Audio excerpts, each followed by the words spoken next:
வெற்றிவேல் முருகனுக்கு அரோகரா. கடவுள்கிட்ட என்ன வேண்டணும்னு தெரியாமையே நம்ம கோயிலில் போய் எனக்கு இத்தனை லட்சத்தை கொடு, அத்தனை லட்சத்தை கொடு, எனக்கு அதை கொடு, இதை கொடு, பக்கத்து வீட்டுக்காரன் அது வச்சுருக்கான், பக்கத்து வீட்டுக்காரி அத்தனை பவுன் நகை போட்டிருக்கா, எனக்கு அந்த நகை வேணும், அந்த செயின் வேணும். இதெல்லாம் நீங்கள் அப்படி போய் அவர்கிட்ட போய் கேட்டிங்கன்னா ஒரு நாள் அவர் செவி சாய்க்க மாட்டாருங்க. கண்டிப்பாக சொல்கிறேன்.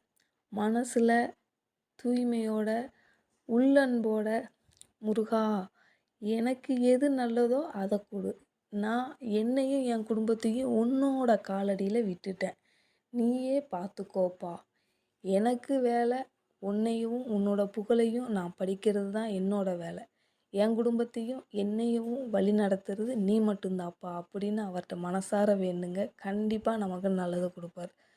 உங்களுக்கு நம்பிக்கை இருந்துன்னா ஓம் முருகான்னு பதிவிடுங்க. உங்களோட நண்பர்களுக்கும் ஷேர் பண்ணுங்கள். நன்றி, வணக்கம்.